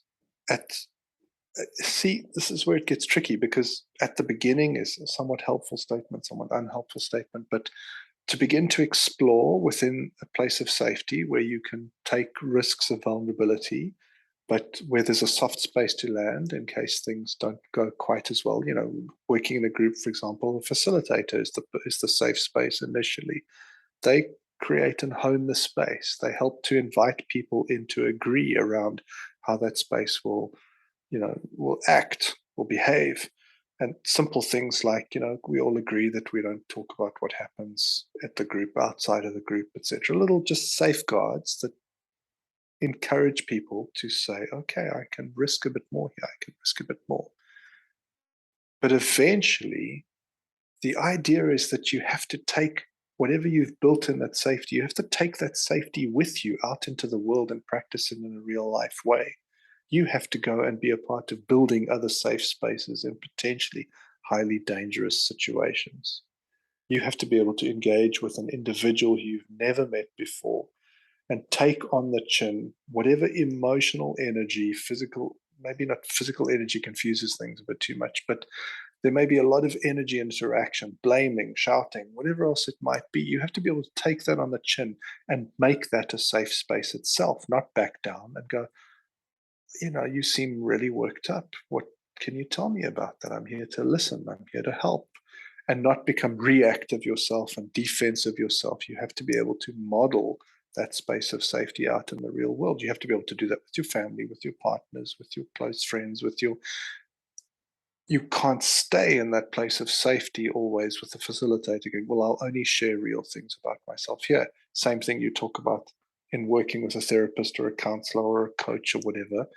To do that one-on-one with that person is only valuable to a point. Eventually, you have to go back and find the person you were in conflict with or disagreement or disconnection and go, hey, I picked up some skills. I'm going to come and create a bit of a safe space here and say, I'd love to hear you out on what you've been feeling or what you feel has happened between us, or the disconnect, or like, what are you willing to share, etc. And you have to go and you've got to bring those things to bear in real life situations. And that's partly what I hear you describing, which is so important. Like that's where the work is.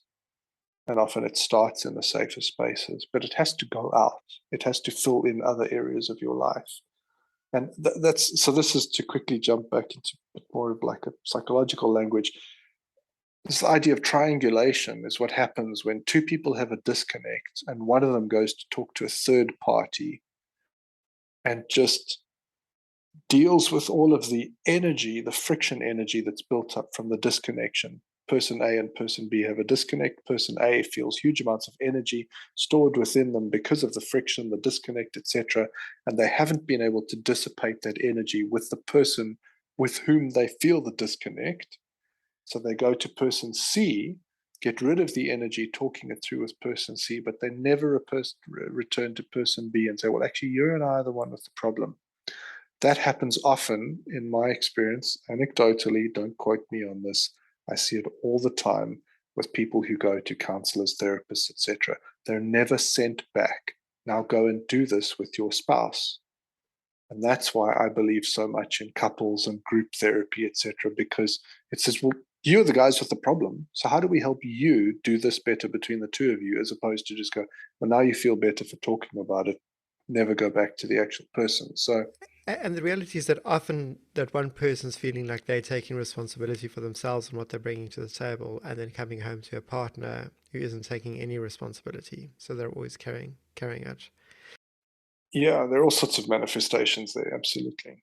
So I wanted to make a comment on safety, because we often put a lot of stock into the feelings of if you feel unsafe, therefore you are unsafe. And I don't, and that is often true, and I'm not taking away from that. But one of the things that I do is I go on night walks or evening walks. Especially, I mean, I'm in South Africa. We've got these rolling blackouts that we call load shedding. So we often end up with these periods where you don't have power and all the lights are off. And I live in a place where I'm on the beach, and there's this lovely walk along the coast. And when it's pitch black and there's no lights on, I absolutely love doing that walk because I'm on my own. There's no one else around. And even if I come across people, I feel confident physically, I feel safe. The other night, I had a friend over and we went for a walk for the evening, like a female friend, and we did that walk, and so we walked through to St James. It's about one nearly 2 kilometers just as a walk. Stunning walk at night, and it's feeling relaxed. And I can feel that she's a little bit uncomfortable. And we hit that point. She's like, "Do you mind if we don't walk back along this place, but we actually go up and we walk along the road?" And I was like, "Yeah, it's totally fine." Just like I felt comfortable doing this one way with you because I know you're physically capable, but I don't actually feel safe there. And my response wasn't to go, well, it's perfectly safe, you're being dumb. My response was actually to respond to her and say, actually, absolutely, like of course. I mean, I enjoy this as a walk. I feel safe, but because we're in a space where you feel unsafe, we actually need to have this be safe for both of us. And safety is not always an objective thing. Safety is a subjective thing. It's how you feel based on the area, based on the terrain that you're going to, not necessarily who you're with. And I think when we get to emotional terrain, it ends up being a similar kind of thing. And I know for myself, if I go into certain emotional terrain, it doesn't matter who I'm with, I will feel unsafe. And there's other areas that I can go into that it doesn't matter who I'm with, whether they're safe for me or unsafe, I will still feel safe because there's a degree to which I feel the safety or unsafety based on who I am, not based on who I'm with or the situation that I'm in. And I think it's very important that in order to build trust with someone, we can go into areas that we feel that we're unsafe, but we know that we're safe with the person that we're with. And it's very important to have that experience to rewrite and recalibrate what safety means for us, especially when if we with people that we're not emotionally close to, we're perfectly safe no matter what they say or what the situation is. But the minute we with someone that's a closer or more intimate partner, doesn't matter what the situation is, we start feeling unsafe. And there's a lot of people who actually experience love as traumatic and awful because they're not used to it and they don't know how to be safe in a context of stability, of security, of not being abandoned, where people feel more comfortable being abandoned and being fought with than they do being accepted, loved, and heard. And that's where some of the work that we do, like this series that we'll be running next year, enables people to start moving from places where they're disconnected with themselves and others to experiences where they're somewhat connected with others and themselves. And that is a stepping stone to them doing this at a deeper layer, perhaps one on one in a spiritual accompanist environment, perhaps one on one in a counseling environment, perhaps a step further than that, one on one with a close friend, and perhaps even further than that in terms of being able to do that with their partner. And yeah. So anyway, I'm just thinking back to what you said about safety and realizing that it's really important. But then the other thing is, no, I mean that's just totally off track. But yeah. I'm glad I'm not the only one. It's like ambushed and seduced by tangents all the time. Yes. No, totally. Yeah. Yeah, it's an unbelievably complex for me conversation around safety. There are so many elements that we can tease out, and I'm with you in what you say there. A lot of what you say speaks to me around agency and respecting people's agency and not forcing people to go places. And at the same time, relationship is a wonderful vehicle for asking, would you be willing to go there with me? Would you be willing to take that risk with me? Either because I want to show myself as trustworthy and perhaps it will be fine, or because we're both willing to risk that and we don't know the outcome, etc., etc. Again, it's so nuanced in so many different levels. But to not respect people's feelings as a valid expression of where they're at, and to not respect their agency to choose where they're willing to go and not willing to go, is a great recipe for things to fall apart. And I'm with you. The other side of the coin, which is often difficult to hold in balance, is your boundaries will often determine the depth at which you can relate to others. And if the boundaries are too tight and too hard and too fast, then it's very difficult to move places with others because it's just you're hemmed in on all sides all the time. You have to go deeper with other people does mean to some extent to shift boundaries and to take risks and to expand your safety zone essentially. And so there are these very strange, somewhat paradoxical, somewhat mutually reinforcing, somewhat mutually interacting things going on all at the same time when we talk about relating to each other. Because if I think about the experience that you're talking on a purely practical level, just to sort of make the point, which beyond that I wouldn't push it any further. If you said, no problem, I choose to go back along the way we walked, and you can walk along the road, there would be an immediate disconnect, Oh, you know. absolutely. And Yeah. your movement to move and to respect the agency, etc., it holds the relationship. If you felt your need was strong enough for you to need to walk back along that way, and the person is unwilling to walk back, and again, this is where it gets super complex super quickly around safety, agency, respect for each other, mutual meeting of needs. Sometimes there is denial of one person's need in the short term to meet the other person's need, etc., etc. There's all those sorts of things that immediately show up in terms of, well, how are we going to negotiate this together so that we stay connected, so that there is mutual meeting of needs, not just one trumping the other all the time. And so, again, like, it's not quite a silver bullet, but often my silver bullet is like putting in the time and the effort to just keep listening, to remain intentionally connected with each other around okay, just if you're willing to, tell me why you don't want to return this way, why you can't do that, why you won't do this, why you felt disconnected from me, why we fought the other day, why you felt hurt. The curiosity element of the listening, tell me more, tell me more. Are you willing to let me further into your world? Really, really fosters deeper and deeper connection, the self revelation, the ability to knit closer and closer together at deeper and deeper levels.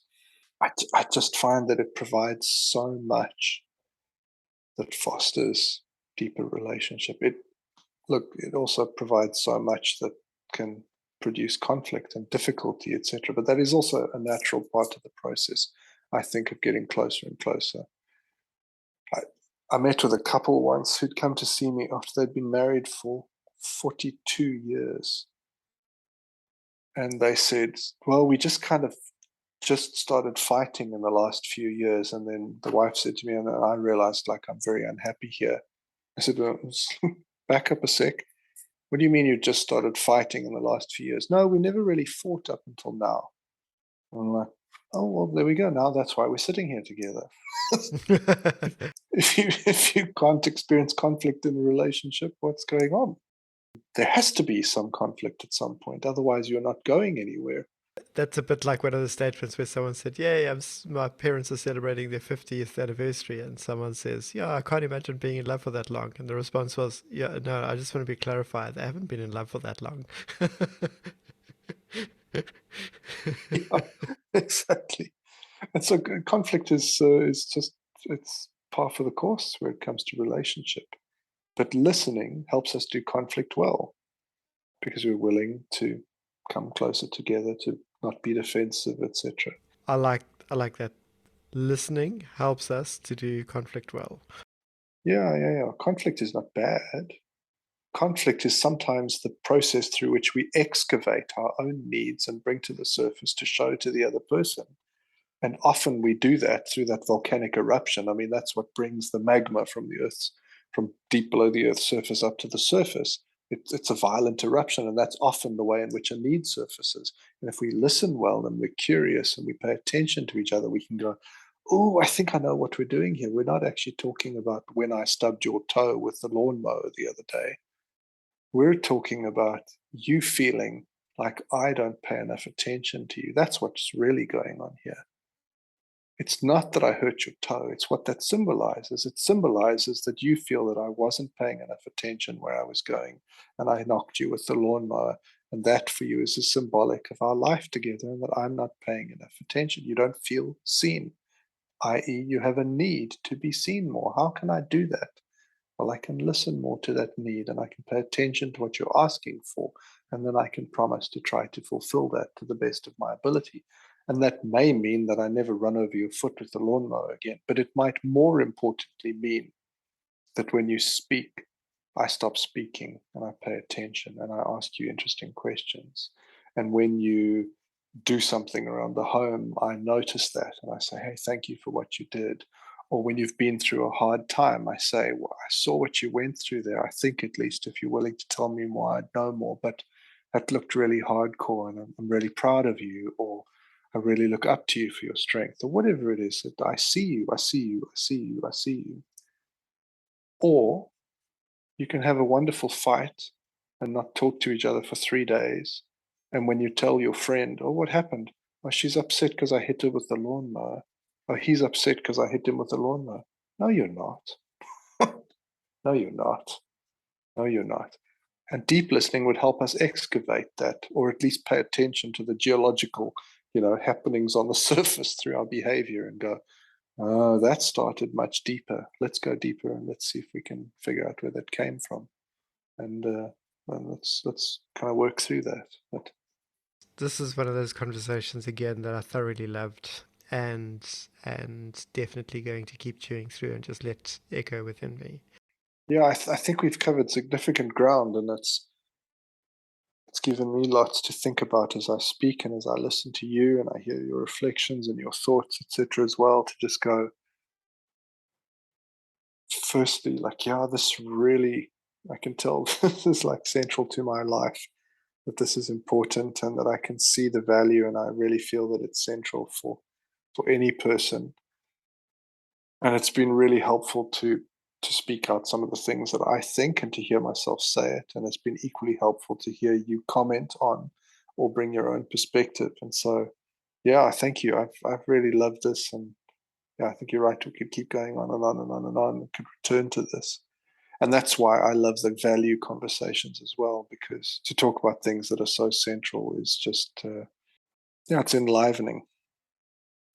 I think when we talk about it like this, talk about a value, we get you get snippets as to why it needs to be prioritized because of the value that we see, and then we think of ways in which we practice it, whether it's in a counseling situation or a spiritual accompaniment situation or in the context of a course. Yeah, I think values are important because they're so flexible and they've got so many expressions in terms of their use cases out there in the real world. But I think most importantly is because values run deep and they literally add value. Yeah, yeah. Excuse the pun, they literally add value in whichever environment they find themselves expressed in. Wow. I mean, deep listening ultimately does take us to deeper relationships. It allows us to arrive at the depths within ourselves, because it's very important that we listen to ourselves. But it helps take us into the depth of relationship with the other and the divine other, when we feel that we are heard for the stories that we tell. But also importantly, when we understand that we are able to really hear them, hear the other for what really moves them. And that's something that's really a classic in amongst the mystics, the degree to which they're interacting with a divine other as someone who's prepared to share what they think and feel, how they're moved by humans in their situation, what their intention is, etc., etc. That's not something that we hear enough of. We see things through the veneer of religion and text so much that we forget that behind that, the divine other is a person who seeks to engage and relate. And we don't get there. The true depth of intimacy and spirituality is our capacity to be present to, and in that receptive, deep listening state, connect with the divine. I like that.